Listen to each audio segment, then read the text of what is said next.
Thursday show, Into the Mind of Madness. I am joined not only by myself this week, but by the voices in my head. I have a panel. This week we're heading into ROCtober, and it's time to talk with some people who are a lot better at this game than me, and a few people who are actually going to the tournament for some good advice with it just a couple days away. On that note, let me introduce my panel. I am first joined by Mr. Aaron Cantu of 2 Clicks from KO. What's up, y'all?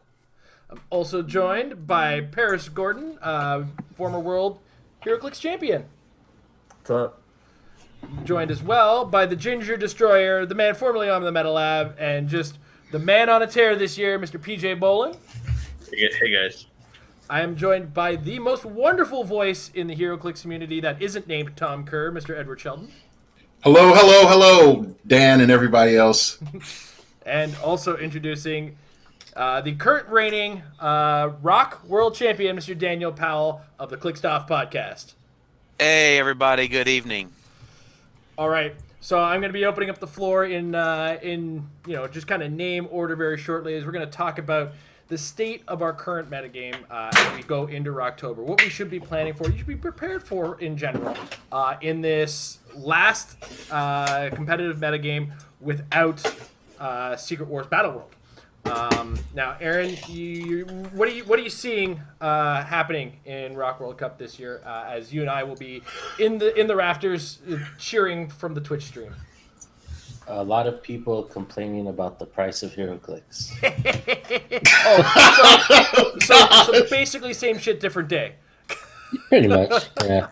There's a lot of really viable teams out. I think PJ put out an article on Majestic's Apex Insiders about 30-something different viable teams. What was it, PJ? Something like that? It was somewhere between 20 and 30. I don't remember the exact number. Yeah, and there's only more teams coming out. There's like those weird fringe teams like Tyler's Wales. There's the Gotham City teams are getting popular. So I think we're in for if people have the balls to play it, it's a pretty diverse field this year. Mm-hmm. Awesome. Paris, you're getting yourself ready for it. How do you feel about this kind of diversity? I think it's a lot more diverse than it's been any time in recent memory. I think, and I think it's I think there's a few a handful, 2 or 3 things that are a step at the top. That's always going to happen, but yeah, I think there's a lot of stuff. You can just narrow it down to a few archetypes and try to work against that. But as far as just different teams, there's a lot, so it should be fun. Awesome. Now, PJ, you're the writer of the article. You've been keeping track. I also think I heard you mention that when you actually include the subcategories, you're looking at about 75 different possible teams that could be out there. Like, when you look at the infinite possibilities for changing up the last 75 points of a team, I mean, most of the builds I did were just core stuff, and there's so many different variants that are out, and there's not necessarily a clear-cut best way to play anything that we have right now. There's obviously builds that I prefer that are min-maxed versus others, but there's so many things that someone's going to show up playing, and I'd be like, oh, well, yeah, it's good enough. I mean, any given Sunday, right? All right. Now, Daniel, as the reigning champion, you feeling comfortable again this year? Do you see yourself hitting that top table again? You know what? I certainly feel practiced. I think PJ and I wrote our team article on Monday, and I had added up quickly the hours of tournaments, gameplay, and practice and team discussion. And I'm close to around 300 hours of practice and prep into this Rock Cup. So I feel it's about as good as I possibly could be. Mm-hmm. Now, with one team or just generally? I mean, with different teams, mainly the team that I'm playing has the most amount of time and tweaks to it. It's gone through about 4 different iterations the past 7 weeks or so, with the past version being locked in for about 3-4 weeks. Now, Edward, as a ringleader of a sizable team like the Phoenix Nest, has this been a massive challenge organizing your players and telling or getting them kind of in the right direction? Uh, Dang it! I was hoping to get like a meta question. You gave me an organizational question. Well, it's a That's little bit not- of both. Like That's not fair. But okay, but like real talk, I think the biggest thing from an organizational perspective is you now have to deal with more complicated logistics, and it may not seem like it, but it really is when you start trying to balance cost. Because if you say, hey, if I still have to drive from a hotel to the venue, then why am I staying at that venue when I can get a cheaper rate somewhere else and drive a little bit further? If you have enough people driving, you have enough vehicles per the amount of players, blah, blah, blah. Like I said, logistics. I just meant team I- logistics, like the figures you guys are all using and teams you're all planning on playing. You that too. Okay. Our Facebook the last few days has been quite fun about who needs what and in what quantities. So that part, I think that part isn't as hard when you are developing everybody to their strengths versus everybody to play the meta. And I think that's the difference, because when you have everybody play to their strengths, then there's things that some people are going to play that others are not going to play. And so that leaves, several figures unused between collections. And I think that's what works out the best. But yeah, that part, it's not as hard. I mean, we have about 7, 8 players. No, 9 players. Because we have 10. Sorry, we have 10 of our players going. And yeah, I think we have enough diverse builds between everybody that it's like, oh, well, Phoenix Nest is all running this. Is like, no, that's not happening. The meta's a lot different. So there's enough figures to pass around. Awesome. That's good to hear. Now, I kind of want to open up the floor and let people talk over each other a little bit on this next topic. Is there a team? Is there a team you think actually has higher percentages? Do you think there is a team? And is it a team we've seen, or is it a team that's is kind of sitting off to the rafters in either your back pocket or we haven't seen it yet? Anybody wants to take the floor on this one?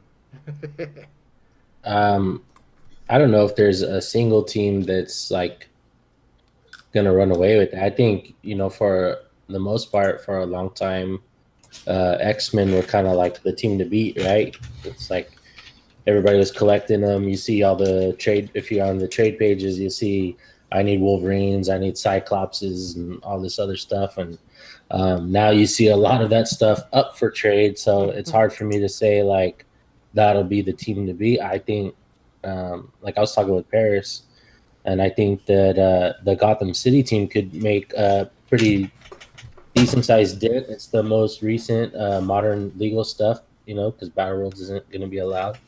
And, comparatively, it's relatively cheap to play.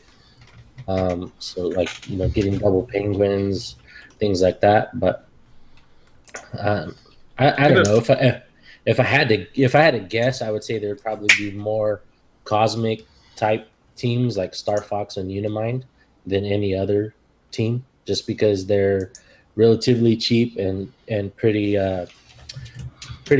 user friendly. They have a nice little safety net if you make a mistake. I think it also has the most even matchup, across the board. It has the most 50-50 matchups with Cosmic. Yeah, I think there's a lot of teams. There's a handful of teams that maybe they have, like Goblin King is probably a good example, where it has a really high win percentage against whatever number of teams, but then it's just going to get destroyed by a handful of other teams. So you have teams like that where they just have almost super easy games against some teams, and then almost impossible games against other, and then some teams where it's you're trying to get to just a little over 50 against everything if you can, or somewhere around 50. So I think there's kind of two different thought processes as far as that goes. I'm going to be honest with you. At this stage, I think there are 3 teams that have the potential of running away with it and just getting more wins just on average. I think number 1 is Starro. Whether it's lack of practice for people or just the pure fact of just the lineup, Starro's it's number 1. There's too many things in there that are normal staples. Even let's just say this. Let's just say you are running a Starro build and you have Hammer, or you have Rocket Launcher Punisher, or you have anything that's not cosmic. Okay, that's 200 points of another type of team plus Starro. So the ability to hybrid out a Starro is there. Are there some matchups with Starro or some builds of Starro that just perform above average? Yes. But Starro builds, I don't think it's just going to be one type of Starro build. I think you have to be ready for multiple types of Starro builds. And without a lot of exposure, that gives Starro a huge advantage. So I see Starro teams being one of the top teams. The second team that I see that's going to probably cause the most amount of trouble is still X-Men, like everybody said. While the tank being present is a huge deterrent, people that know how to play the matchup will be able to handle the tank. Just be able to handle the tank. So there's that as well. The last team that I think that possibly has the ability to start being a problem is Goblin King. And I know some folks, we've already sort of said, like, Goblin King does have his problems. But the main reason that I'm throwing out Goblin King is it's easy enough to play. It's an all or nothing. And for example, against the Starro matchup, Starro cannot really do much to Goblin King except mind control him and try to get him into position to do something else. He has no other characters on the field in which Starro can hit. So I think that's an issue. And then from there, you can say like Unimind and a few other teams have threat. But I got to really throw it out to just say like Goblin King, Starro, and X-Men. They are the top 3 teams. Okay. Daniel, anything you wanted to add to the... So here's my opinion going into it. X-Men's still the team to beat. It's as simple as that. If your team cannot handle the downtown shot from Cyclops, I've said this since end of June. If your team cannot handle the downtown shot from Cyclops, it's no good. It's pretty simple as that. I think there's a lot of counters to the X-Men. I think everyone's got to have tech to beat the Gobbo. The full point Gobbo, you got to have the tech to beat it. I've seen Avengers pop up. I love the Avengers tech. That's pretty sweet. Starro and then X-Men. I think Goblin King is something you prep for. I don't think I'll see it. I don't think you'll see it in top 16. Who knows? It might. Pulse Wave exists. Don't forget that it's a standard power. Have it on your team. Goblin King can't stand multiple base. All right, cool. Now the last full set in this current environment, Batman the Animated Series. Beyond that was the Days of Future Past stuff. Have you caught the mouse, Edward? Yeah. Oh, sorry. I'm looking through figures while we're talking. It's all good. It's all good. Sorry, my bad. It's new set day. I understand. No, it's get figures day to go out of town day. So yeah. Yeah. So Batman the Animated Series was the last full set, but then we had the Days of Future Past ID cards, the wanted posters, as it were. Do any of you feel like the wanted posters add enough to the game, or are worth enough, or worth considering as an additional thing that could make something else viable that we didn't see coming, or are they just kind of their own thing that exist but don't change enough? I'm going to let PJ start this one off. I don't know that they change viability, but they do make some teams better. Like obviously the Wolverine bounty's good, and then the Rachel Summers one's really good, just to inspire running shot. In Little Rock, Reagan was using it to give the Pulse Wave Penguin running shot, and he was going to running shot Pulse Wave my whole starting zone. Like he just has the reach for that. But I had first turn immunity, so it makes more room for that. But like it's good there. It's really good with Arrow. Like you can TK him out, then running shot with him. That's fine. You can get an RPG with it, but like seems enough. I want Colossus to be good, but there's just not one that's 75 or lower. So yeah, second Storm ID I don't think is relevant, and I can't even think of the others, so they probably don't matter. Magneto, I think, was the last one. Yeah. Oh, Magneto and Actually, Storm and Magneto won't be legal for the event anyway, right? Yeah, Right. they're not legal. yeah, they won't be illegal, even though at one point they were, and then they weren't. It's I was a been little a roller coaster of emotions because for a while their Joker wasn't legal, and Joker and Two-Face IDs weren't legal, and then they were legal again. So yeah.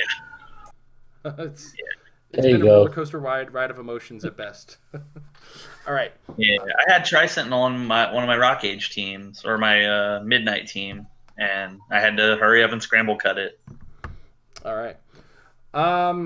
So we move next the Super Qualifier.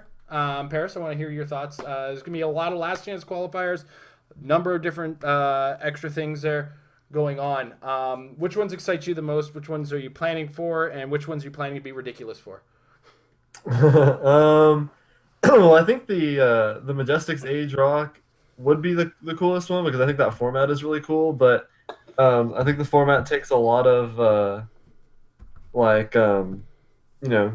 working with and looking at and stuff because there's just so much to it that I haven't really put the time into. So as far as this specific tournament goes, I mean I'm just playing some team that they've played in Cali. And I haven't really put a lot of time into it, but I do think the format is really cool. The other one, the 300 Rock Age limited one, I think might be a little dumb, but at least it's limited. So that one I have more stupid stuff for. So we'll see how it goes. But I think it's just those two, right? Is there another one? There is one other, but I was going to bring it up with Dana because I think Dan, you're participating in Scott's team event. Are you? No, I'm not going to be in the sealed event on Thursday. No, I'm playing in the Friday Super Q that's limited, and that's it personally. Oh, okay. But the Midnight Super Q, I'll be asleep. Cool. PJ was I putting should be at the Thursday. You and me, Dan. You and me. I'll be asleep too. Yeah, I know, Edward. You really value your sleep when it comes to like. I asked you last year. I think it was you go into the midnight event. And he looked at me like, "What am I drunk?" And I was drunk at the time, so. You fooled me, man. You fooled me. It's that Canadian composure. That and my secret is I'm always drunk. BJ, critical clicks event. Yeah, I'm playing in that. I'm playing in actually like every event this weekend. Has Scott given you any insight onto any of the nonsense that he's pulled out of the rafters? Yeah, I know everything that's in that. Are you allowed to share? He put it in the post. Like he was pretty Okay. clear with it. I just know like the exact counts, but I don't remember what they are, to be completely honest. I know he's adding in like because it went up to 10 teams now. Yep.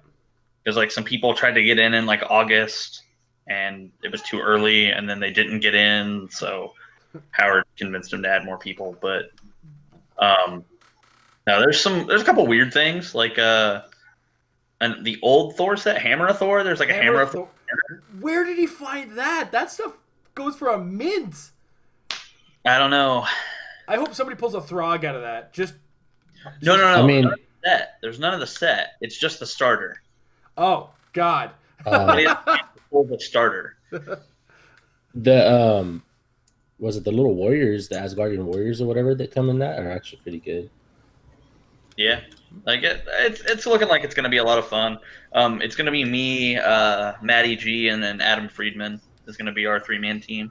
Oh Jesus, it's Adam's subtle. playing old stuff. I'm playing the like more Silver Agey stuff, and Matt's playing the modern stuff. Interesting. Oh yeah, it Interesting. is constructed. No, it's sealed.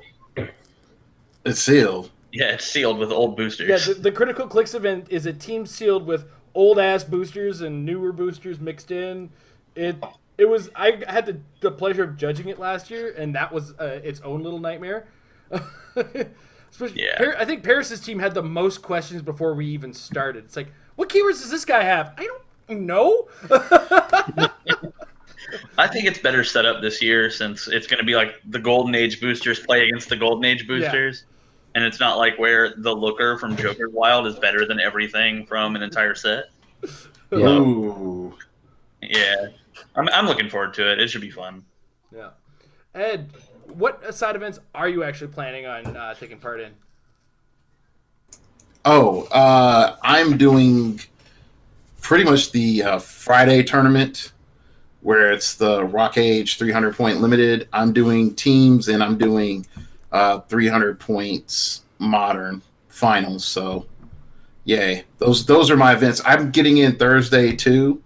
So, with all things considered, I don't know if I'm just going to chill at the hotel and do work or go to the store. I'm in between right now. So, Okay. Now, has anybody had the pleasure or the chance to actually visit Lucky Dice prior to this event, or is this going to be a first experience for Daniel? So, what's the store like? Do you think they're going to be able to fit the event? I think so. With that additional room Howard brought on, we should be good. Okay. It should be more space than Nationals, from what it looks like. More If you're Nationals, okay. like, sorry, I should specify more space than on the floor at Origins. Like table space. is what I Table mean. space, yeah. Okay. Um, It was like he- Origins was a big store. Like Yeah. he showed me the setup when I was down there last, and I was super skeptical the whole time coming into this, and after he showed it to me, I'm a believer. Like Howard's good at making people a believer.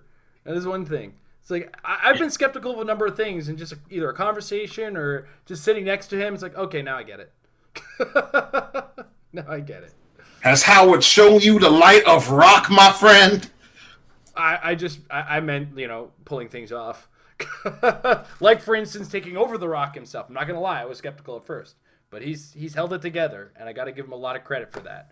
I am in that position where I kind of have to be skeptical of these things because here we are on the internet. And if we're not skeptical, we're outraged at things. We're working ridiculous slave hours. Sorry, I was a little dig at the headlines lately. Anyway, Sorry about that. it's overblown. It's overblown. So let's get into reality. Snap back to the reality that we want to be in, and let's talk about our feelings, guys. How are we feeling in this current competitive environment? Edward, I want to hear your feelings first. I want to let you go first. How do you feel about this metagame in general? I've been saying this since Nationals. I'm at a neutral point with WizKids.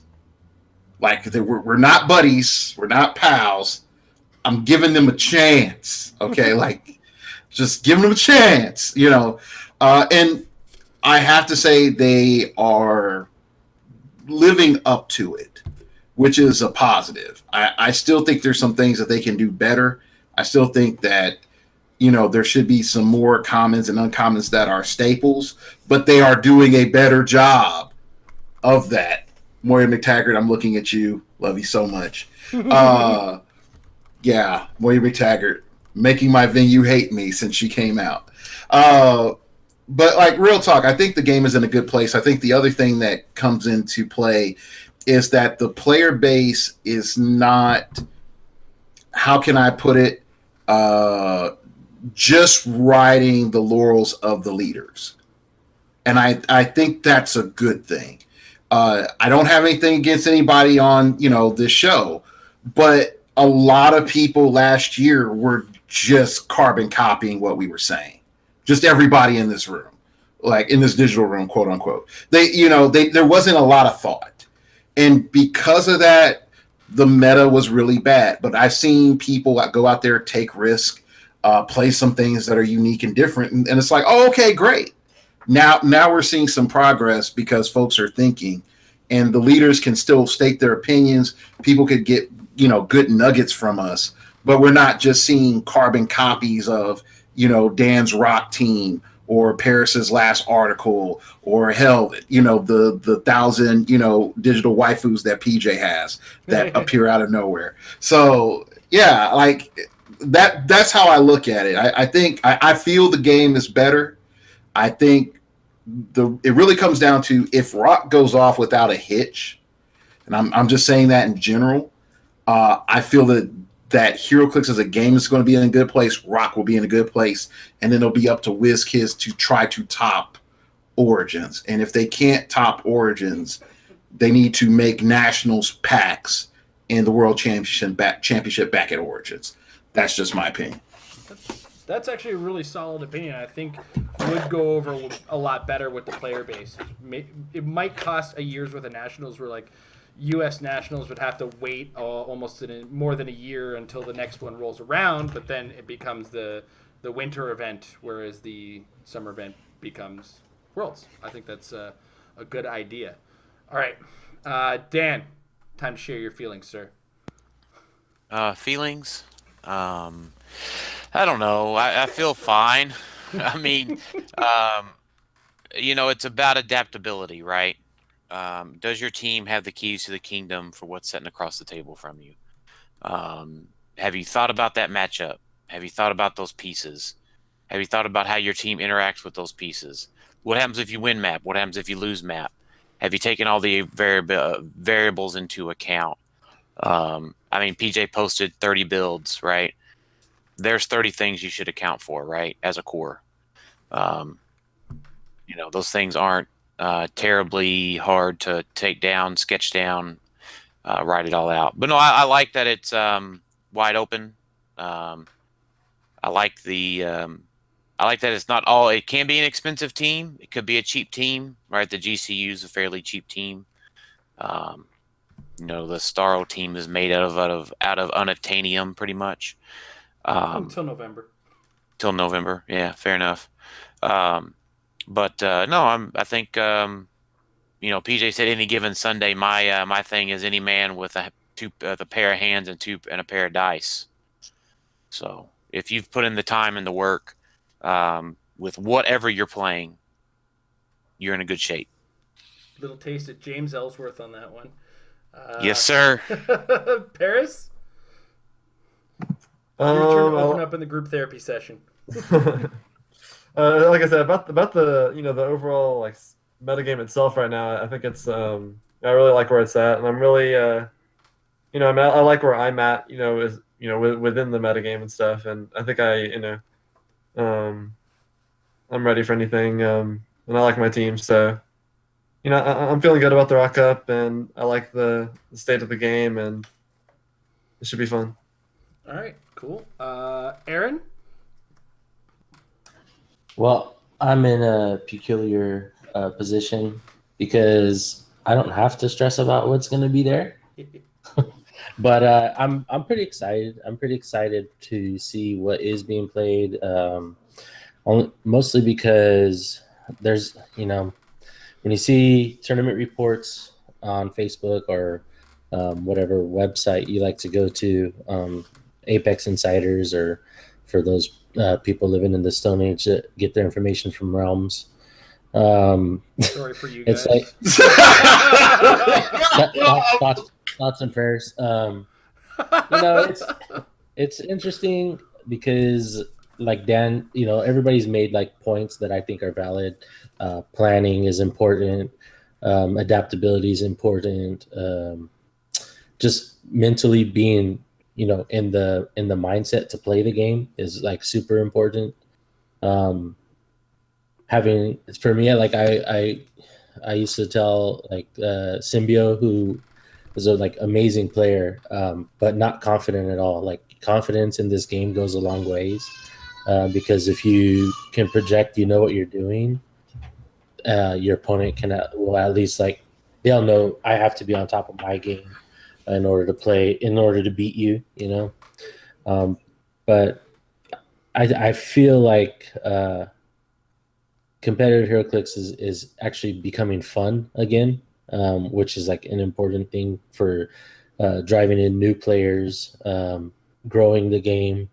I like Edward touched on WizKids. I think WizKids lately has done a pretty phenomenal job of turning around a lot of the stigma that they had previously under old design and things like that. So I think right now it's a good time to be a HeroClix player. All right, and PJ. I'm feeling pretty good. You know, all things considered. I've put a good amount of prep time and prep work in with Dan on the build, and I feel the build's right where it needs to be. It's just a matter of if I can be where I need to be. I'll definitely be more well rested this year than last year. So that's something. Aw. Here's my internet hug for you, buddy. So no, I'm feeling good about it. I'm feeling pretty confident. You know, I got to do better than top 32. So that's my goal. It's always do better. So got to bring home money for my wife, right? It'll make her more likely to accept it as a hobby. Right. So glad I don't have that problem. Yeah. The money before you would. Right. Just on that point, you guys have to understand too. For like someone like me, I have to get at least top 4 to even like break even on the trip. So like for those people that are flying out there from far away, props to you, because I ain't about that life. I think I have to win to break even. Although Amber just found work, so that's a little less bad now. $600+ plane ticket. Yeah. Yeah. Like I my only complaint. Well, let me phrase this. My dominant complaint about Huntsville as a location is it is hell of expensive to fly into. It's just too expensive, and I think that's one of the problems. Like I said years ago that U.S. Nats was the East Coast Championship. Yeah. My concern is it being in Huntsville and not being in Atlanta or rotating to another city that's just cheap to fly into. Is that I don't want Rock to turn into the Midwest Southeast Championship. That's my concern. If you look at who's not going and who's vocal about not going, it's mainly people that could fly into Atlanta but can't.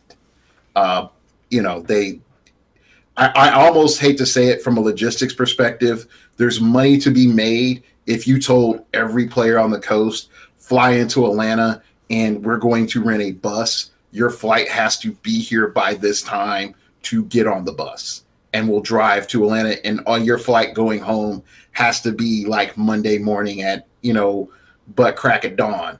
And because we're going to drive the bus leaving from Huntsville back to Atlanta. I think that's the only way that you're going to see Northeast Coast players or even West Coast players show up to the Rock just for the cost. Because, I mean, hell, Chase was bringing up the fact that was like he could fly into Huntsville, but he couldn't come back.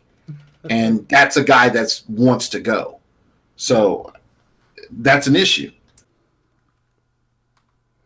Yeah, I hear that.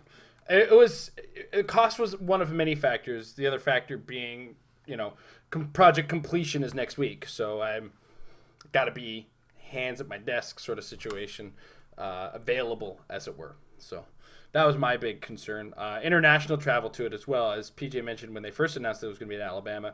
I thought was just going to be okay. I can grab just another straight there flight, and then I realized that doesn't exist. So, like at minimum, it's 2 different airplanes I got to catch. So. I live in Kansas City. I could probably throw a football far enough to reach there, and it's not a straight flight for me. Yeah, I mean, look, like to be fair, if you really want to go, you'll go out of your way to plan it. Oh, You know absolutely. what I mean? Like I don't. If I go to Worlds, I don't make any money to go to Worlds because they don't give away money. So, Yeah. but that's sometimes that just happens to be the big event I can get to. Whereas like the Rock isn't, and I'd like to go. Don't get me wrong, but like everybody in here knows this year I bought a house, so that I mean when you have to pay for things like that, it's tough, so but if you really if you have the ability and you really want to go, you'll make it happen. Yeah. This has always been a game about bragging rights. Let's not kid ourselves. Right. Yeah. Yeah. HeroClix is not a game where you make money at this point. No. This is our hobby, and we just want to brag to each other how good we are at our hobby. So to be fair, I'll tell you, I added up last year. I don't have the exact figures in front of me, but I did at the end of the year. Between all of my travel, hotel, gas, mileage, food, for all of the Super Qs and Worlds and Nationals and Rock Cup, winning 4K did not put me in the positive for the year. Neither does selling all the maps and all this other stuff. HeroClix is all about the love of the game. Mm-hmm. So if you can make the love of the game happen, I understand folks can't. But like Aaron said, if you want to make it happen, you'll make it happen. There's options to get anywhere in the country. Yeah. But I certainly wish there was, everybody could come at every point. But life is reality. So. Yeah. Like, I'm not kidding when I said there's money to be made for somebody who wants to do logistics. Like, I'm not making money on my hotel. I'm not, but I'm coming close to breaking even. I'm still going to be in the hole on it, but like, yeah, like there is money for logistics, and even more so. Let's just say, and I'm saying this hypothetically. So if someone wants to take it further, I'm not going to be mad. Let's just say hypothetically, you could get the East Coast players and the West Coast players to have like a co-op and a dedicated amount of people that they're like, here's our money up front. This is what we're going to set up. Like, no matter what, we're leaving at this time, arriving in this window, allowing this much for weather or flight delays. If you do that, even if you say you don't fly into Atlanta, you say you fly into Nashville or wherever else, if whoever figures that out, like what is the most economically favorable place to be and the day you need to arrive, hell, even if you said, all right, none of the East or West Coast players are going to arrive on Thursday and they're coming in Friday. Okay, that's great. They're going to be there for Saturday. They're going to be there Sunday, and they're going to leave out. Just negotiating all of that stuff together, you could get a really good price on getting everybody back and forth. But the problem comes in is number one, not calling anybody out. This ain't shots fired. But most of most of the leaders of the teams, we don't talk to each other. There's the team leaders that you're their friends and you talk to them, and then the ones you respect. But everybody else really doesn't talk. And number two, nobody really trusts everybody with the money like that. And number three is responsibility and accountability for all parties involved. You can't do this like, well, 3 months out, I don't know if I'm going to show up BS. Like, you have to be dedicated to going. And then it could actually work. I'm not saying, hey, folks don't have life and real life stuff to go through, but there is a way for this to happen. And I mainly say this as a person who runs a team with guys all over the freaking place. If someone did what I did on a larger scale, there is a little money to be made. It's not a lot, but there's a little money to be made, and a lot more people could go to events. Yeah. So Ed, I'll pick that up a little bit. We have 9 players coming from Team Clickstuff, so it was organizing us into 3 hotel rooms. How's everybody getting down? What time are you going to arrive? All the pieces, stuff that you imagine. But a little bit of this is like The internet's a wonderful place. So Agreed. mine and PJ's example here. Worlds is in December, the week after Thanksgiving. We are flying to Worlds in Philly. The next weekend, we are flying to Cali for Pat's Majestics finale. So, they just Googled general flight tips for Philly. I Googled 3 other airports nearby. There's like Newark, Delaware, and one other one, and then California has LAX, and then the Orange County one that's a little further southeast of it. I spent a good probably 2-3 hours pricing out flights to all of those locations. In the example for Huntsville, there is Nashville, there is Huntsville, there is Birmingham, there is Atlanta. That's kind of probably just a general life tip. Just if you travel anywhere, do some shopping, Yeah. and try other places. Right? I mean, there's things where I offered several people to pick them up in Nashville. Nobody took me up on it. We were going to drive right by Nashville Airport on our way down to Huntsville. Be glad to pick folks up and take them back. Mm-hmm. Yeah, I noticed a little bit of advice to Canadian flyers. Don't fly Air Canada unless it's your absolutely only option. They are the most expensive. There are I flew other Air airlines. Canada. What's that? I flew Air Canada coming up, and Yep. it wasn't cheap, Nope.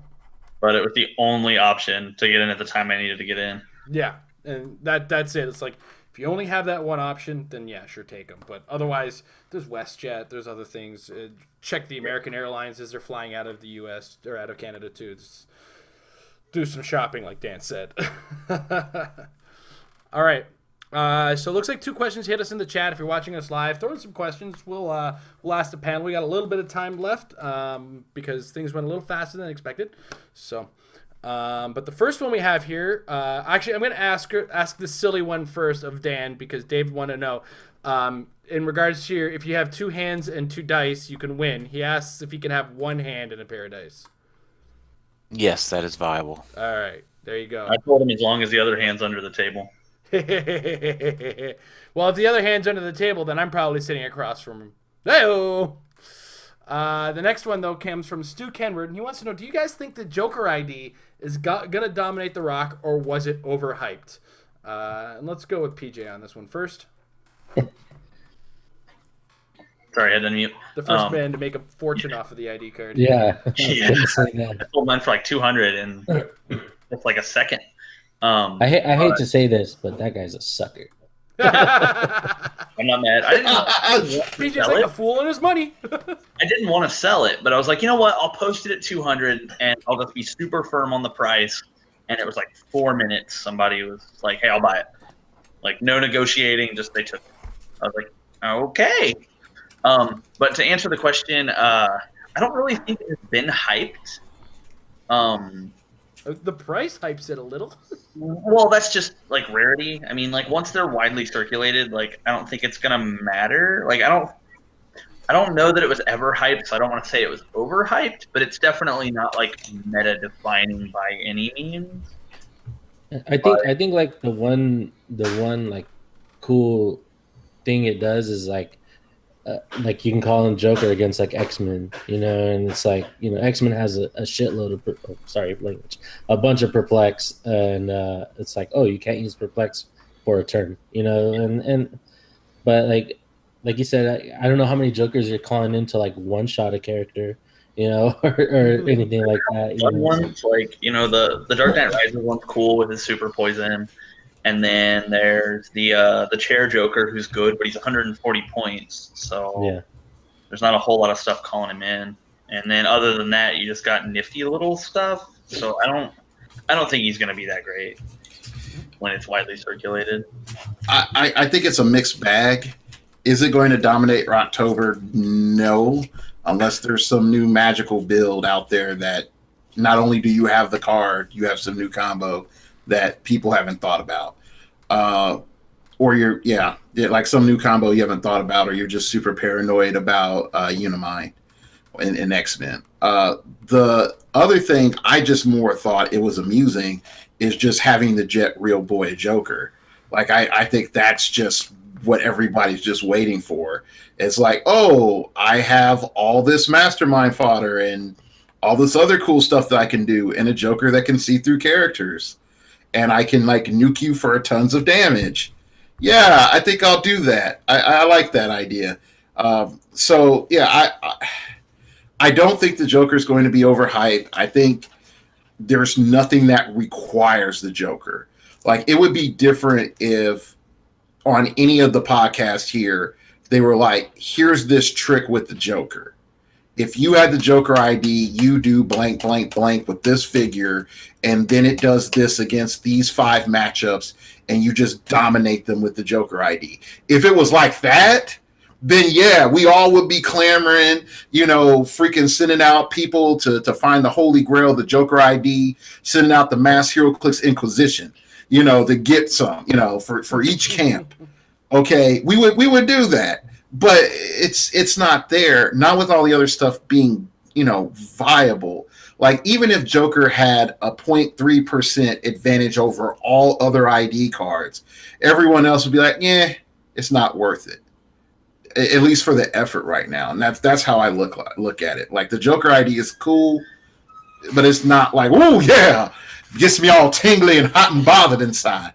So I think my philosophy is I tend to get things as close to release as possible. So over the summer, I think the Stu that asked the question there is from the UK. If it's the same Stu, he helped me get my Joker ID at UK Nats. Let me get the last name there for you. It is Stu Kenward. Yeah, I'd have to look it up, but so here's the thing: is that I knew when the Batman set was coming out, right? So there was a couple of combos, right, where we knew Chair Joker was going to be good, but for me, getting the Joker ID early, if there was something that came out in Batman the Animated Series that was good, I'm in. I've already got it.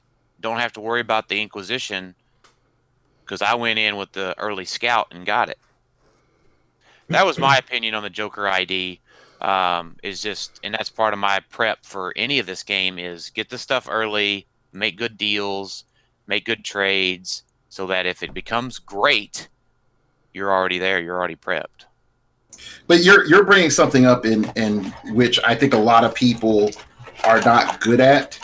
Two things. One is mercantilism, and the second is making connections. And I think the Facebook groups are really, really bad for making connections because everybody's just trying to one up. Like, that's one reason I don't trade on there. I know some people who do. I know some people that make a mint, but most of the time I've seen deals on the Facebook trades. It's like the other guy's like, hey, you sort of have to eat 2 tons of poison and I'll give you half a ton of cure before I make this trade. And it's like, no, it's not worth it. But if you're able to make friends in certain locations and build relationships up, it's easier to get product. I know there are people that I can buy from personally and get good rates from. That's better than the trade group. So I think that's the huge part is just having people that you build up relationships with to get cool stuff like that. Then you can be ahead of the curve. But if you are the average Joe and you're not doing that, you're screwed. Yeah. All right. Paris, you Life, every day's a hustle. Life's I mean, work.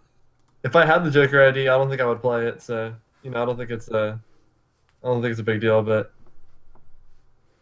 it won't be. I don't think it'll be useless for its entire, for the rest of the time. But I don't think it's anything important. Okay. All right. Next question in the chat, and we're starting to enter the humorous question portion of the show. David Gosselman wants to know: will his Starro make it to his house by tomorrow? Which one of you guys is sending him a Starro? No. Dave got a Starro out of Canada. Oh, jeez, no. Good luck with that tariff. Yeah, he just got it too late. His Starro is high right now. Don't you have one for sale, Dan? Huh? Don't you have one for sale? No, I took it off the market, and one of my guys is using it because nobody wanted to pay for it. So Oh, okay. I kept it out of circulation by giving it to one of my teammates for the event. And then what you do is, if he wins money, you make him pay for it with that money he won. I won't discuss that kind Hey. of stuff publicly. Hey, I also want to mention though, if you paid with American dollars to a Canadian, he probably express shipped it. You'll get it. No, I'm just kidding. No, it got hung up in customs. Is the actual answer? Yeah. I mean, when it comes down to it, the guy at customs is probably high right now. He's like, dude, is he sending a starfish? I don't know. oh, so you guys just got that legal, right? As of today. Yeah. And you can only, like, some provinces you can only buy from this online website, like shop. So we can grow it out here. Well, we have laws where you're allowed to like grow a certain amount, but Yeah. purchasing the actual product you can only buy in our province from the specific the Ontario cannabis So store. what you do is you can give it away. Yeah, it's a And- gift. And if you And want, I got you an can feel envelope gift in free. return. Yeah, you can feel free to express your gratitude. Absolutely. I mean, I don't know anything about that. I mean, neither do I. It's... Everything you guys are talking about is illegal to me. All right. Yeah, super illegal. I'm straight edge, homie. You know what? So am I. I find it hilarious that one of our departments, half of them were missing on vacation today, specifically today. Shocker. All right. Next up, Matt Grichunos, better known as Matty G, wants to know, when will Matty G know his finals team? Ed, you might know the answer on that one. Dude, we talked this weekend. We talked this week. He's just doing this to piss me off. Well, That's all he's doing this for, is to piss me off. He's We doing this to talked get- this weekend. he's doing Don't this make to me get- tell the whole world your team. He's doing this to get David Gosselman's answer, which was 5 minutes before finals. Unless, wait, did Matty G make a trip to Canada recently? No. Because he could have legitimately forgot. No. My answer to that is in the 7-hour car ride that I have with him tomorrow. so what's gonna happen? You see, is PJ's gonna talk to him, and then Matty G is gonna come up to Edward. He's gonna be like, "Look, I got this team," and Edward's gonna punch him. Then Matty G, when you become conscious again, that's when you'll know your team. No, man. The worst part right now is if I know I can bring figures and maps. It's the hey man, he has this moment. It's like, I'm not feeling this. I think I'm going to do this. It's like the force touches him, and then he's like, I think I can pilot this. And I'm like, no, you can't do it. There's all these guys in the trenches. He's like, no, man. I got this. It's the force. And it's like, okay, just go, but don't die, please. And he does this. But you can't be like, hey, I have a fully fixed X-Wing going down the trench run. It's like, a beat-up droid. There's, a wing missing. It's a Y-Wing at that stage. And, yeah, it's there's some rough rides I've seen. But, yeah, whatever he decides, that's what he's playing. Like I said, I think he's just trying to jack with me. I don't doubt it. I feel like he's messing with you. That's why I said we're entering the joke period of the show. I feel like I picture Edward with as many people on his team just doing this a lot of times. I feel like that's a good portion of your life. What I hate is the morning of people. They're like, hey, can I borrow this? And I'm like, dude, I told you, let me know by Wednesday. It is I have no idea where that shit is right now. Like, dude, I need to borrow this figure. Well, I told you need to tell me by Tuesday. I've now packed my stuff because I have to run out of here and catch a flight afterwards. So, eat a big pile. All right. David Gosselman wants to know, why do people sleep on how awesome Eternity is? I think he's been touting Eternity a lot. I don't know. Does David like Eternity, Dan? He does like Eternity. Is The it pro- uncomfortable how much he loves it? No, I think the problem is that he stopped liking Eternity after I baited him to trying to roll for the save on another figure before I attacked the other figure, and I think he's been ruined on Eternity ever since. Because he took my bait on his Carnage instead of his Surtur. Yeah, my problem with Eternity is the 100-point value does not do enough right now. Like in 250, he cannot swing with X-Men. He just can't. It doesn't even matter if you're like, I only have Wolverine. One Wolverine. He cannot swing with X-Men. Like he takes too much damage. And even though he won't ever have tokens and he can constantly, do whatever, gobbledygook he wants to do, it's a problem. The only thing that I see Eternity possibly doing is some stupid thing with Suited Henchmen where he gets 9 ID cards. And then there you go. He just pops ID cards the entire time at 250. Like, feel free to do that, David, and we'll have a super fun time. There you go. All right. This next one is actually a little bit more serious. Though he does add a joke second part to it. The Lord of Ty wants to know, what team are you most worried about facing this weekend, and why is it Wales? Paris. Oh, well, it's definitely not Wales. Pew, pew. But Shots fired, Tyler. I'm not really sure. I guess wrong podcast for that. I guess I don't know. I guess Star teams are probably the best. So overall, so I would just say Starro to be safe, but I'm not super worried about anything. But what are your odds on playing a Starro? You know what I mean? Like, here's the thing about Starro. Well, that's the other thing about Starro is the only people that are gonna play him are like really good players. Like, right? Yeah. And PJ, I don't know what you guys are playing, but I'm just saying these are the people that own Starro, Like, and they're good. And they're good players. Starro.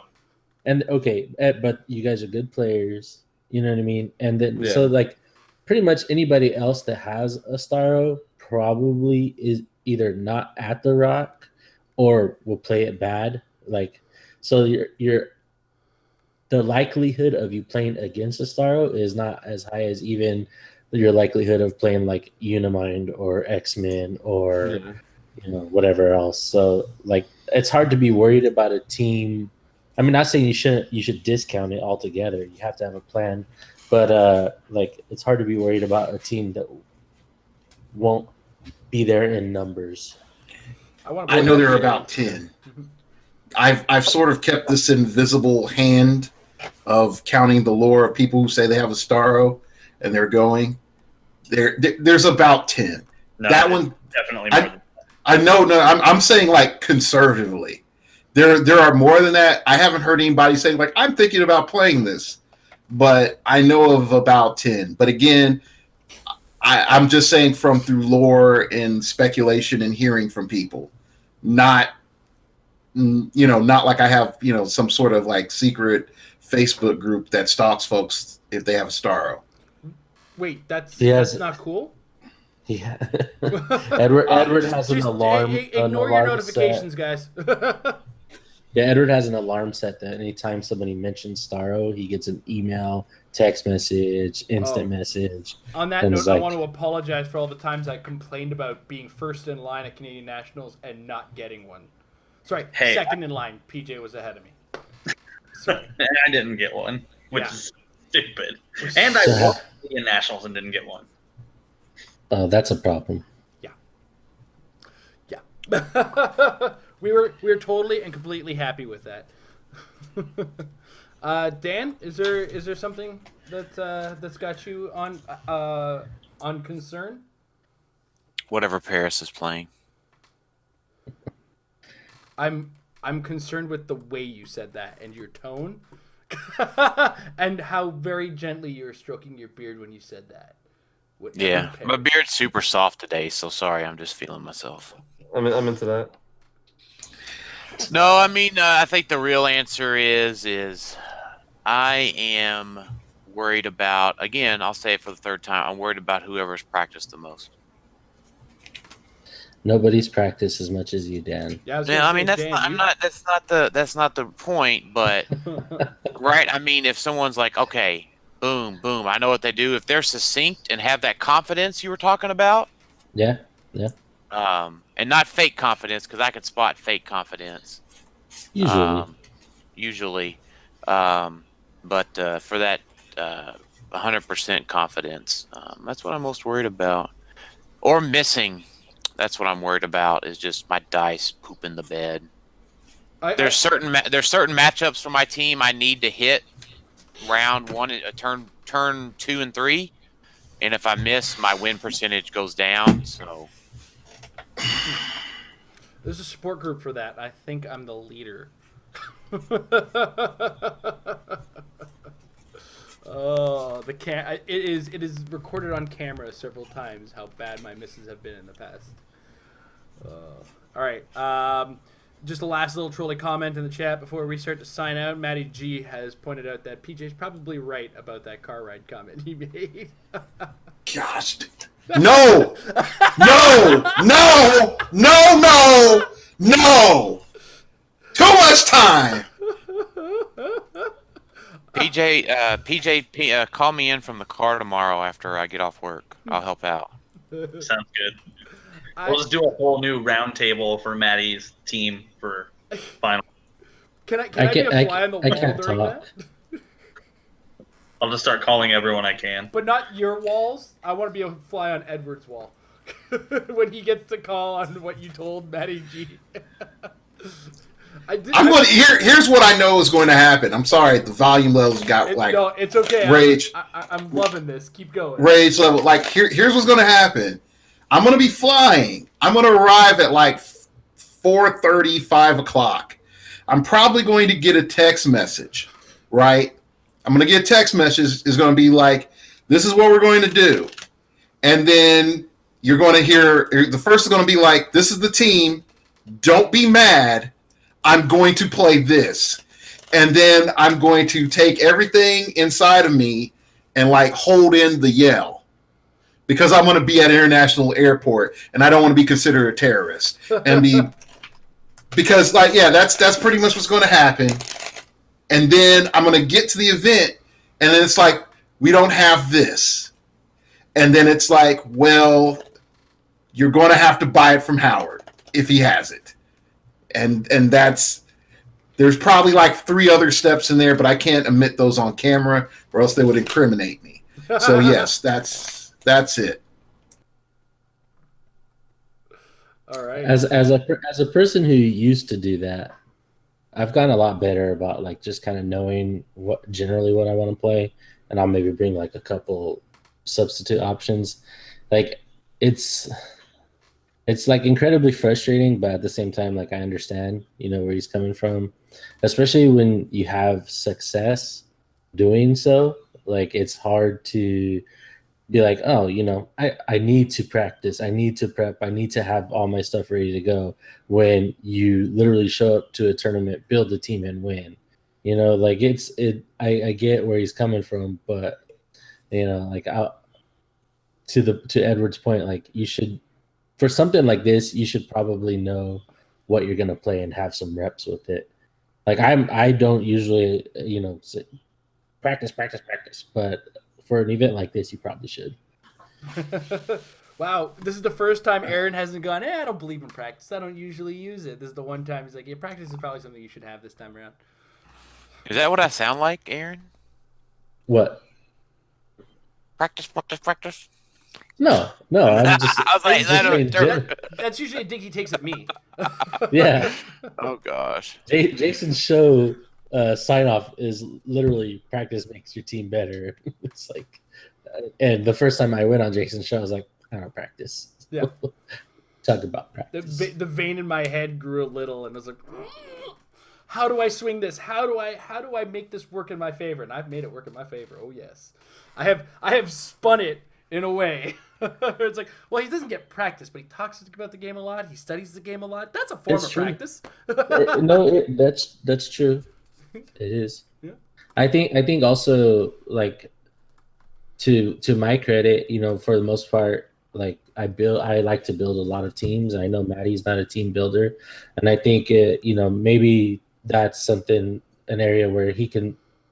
I know he says it doesn't matter, but I think team building does matter. Like I'm I not agree. taking shots at Maddie. I think he's a great player, Mhm. but like I had him in my power rankings top 10 if I were to do my own.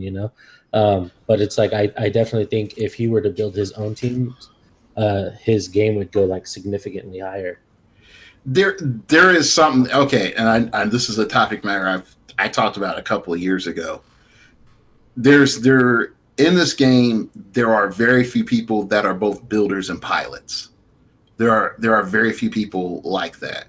Some of the more successful players are both, but the thing I've noticed like lately with a lot of good pilots, if they're on teams, they have a really good hyper builder building stuff for them behind them. And so that helps alleviate some of the burden on them so they can focus more about like the matchup and positioning. So I get it. Like I really get it. Like if I had Matt's skill in playing and I had like PJ and Lucas and a bunch of other people on the team help building me teams, hell, I'd probably be doing the same thing.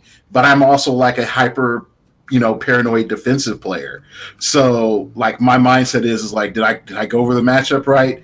I need to go over this one more time. Let me go and run this through.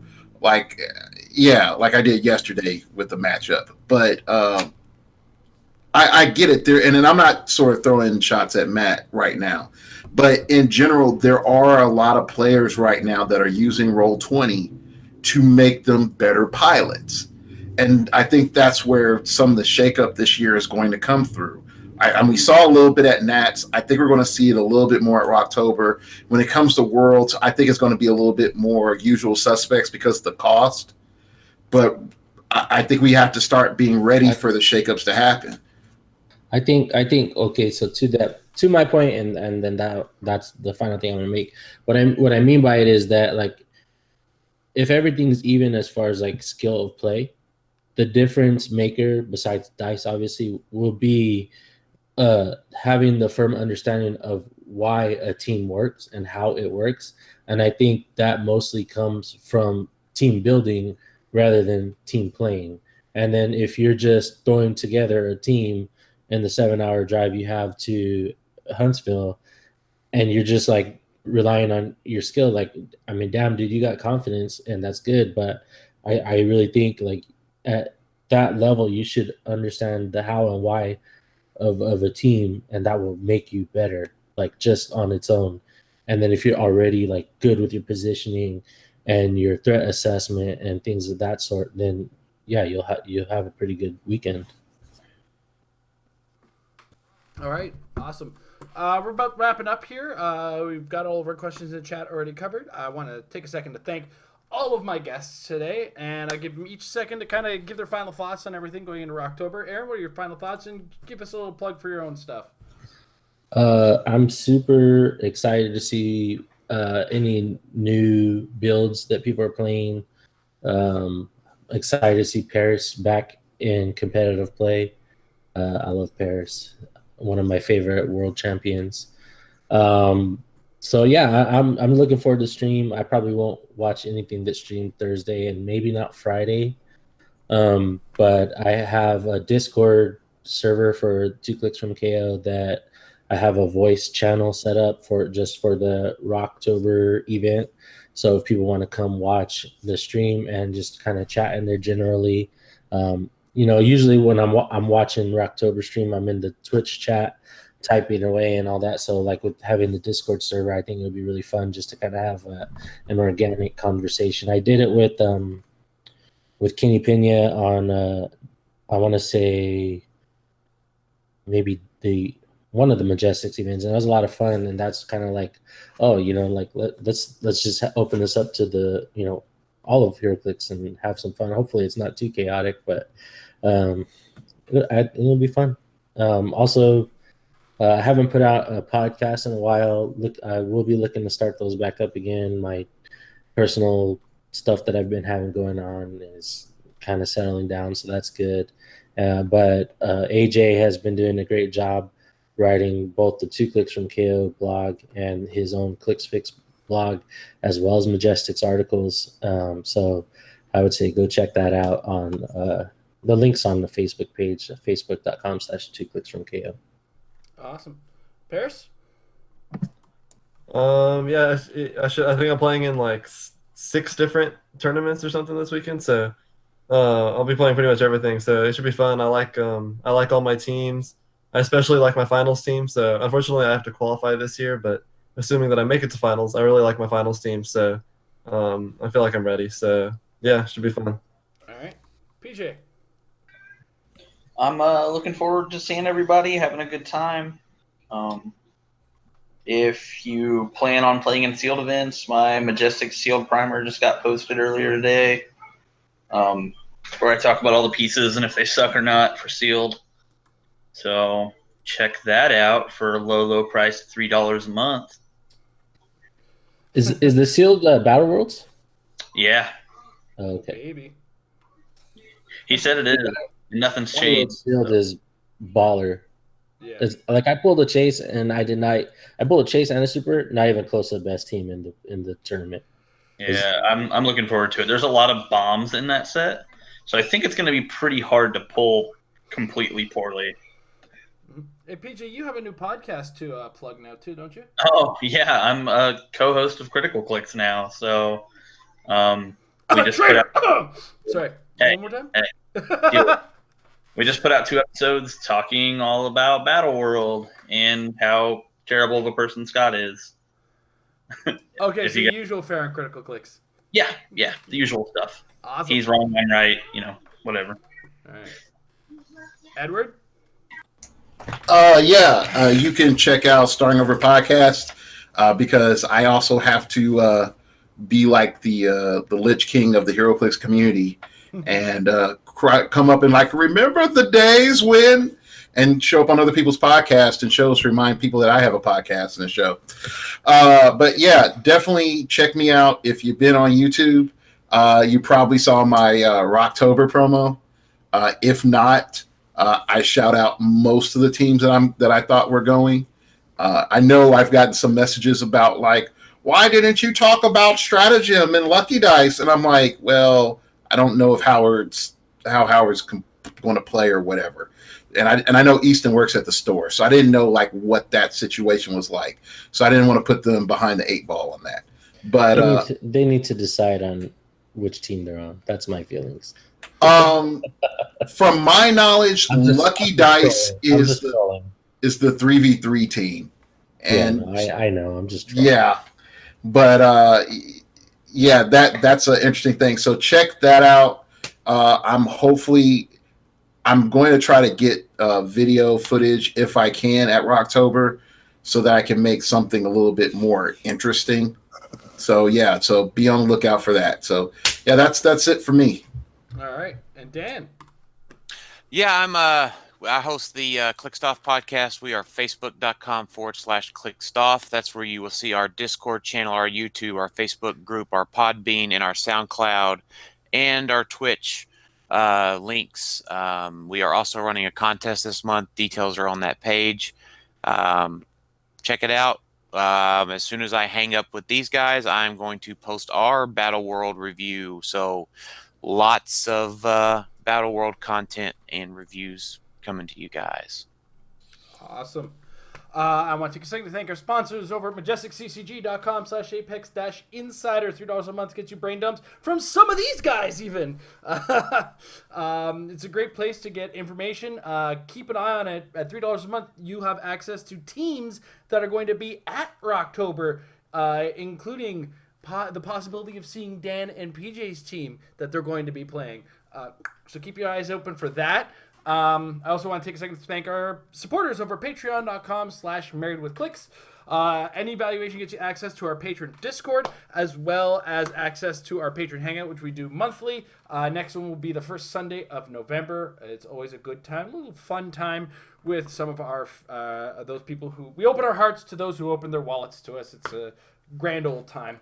And of course, if you guys are a big fan of the channel, continue watching. And tomorrow I'll be live at 9:30 p.m. Eastern Standard Time with my newest episode of the Everyman for Everyone, where I talk about the Everyman Project, which is my cute little name for Pauper HeroClix. I want to introduce the format as its own little competitive play thing, but not replace anything. I just kind of like the idea of it existing. So, on that note, guys, I want to thank everybody who's joined me on this show once again. I want to thank you guys for watching live or watching in the archives. A little bit of title and music as we see ourselves out. Have yourselves a wonderful evening. Practice! Practice will make your team better. Yeah, I need some more of that. So I'm going to be at the hotel probably. I got to practice that Goblin King matchup again.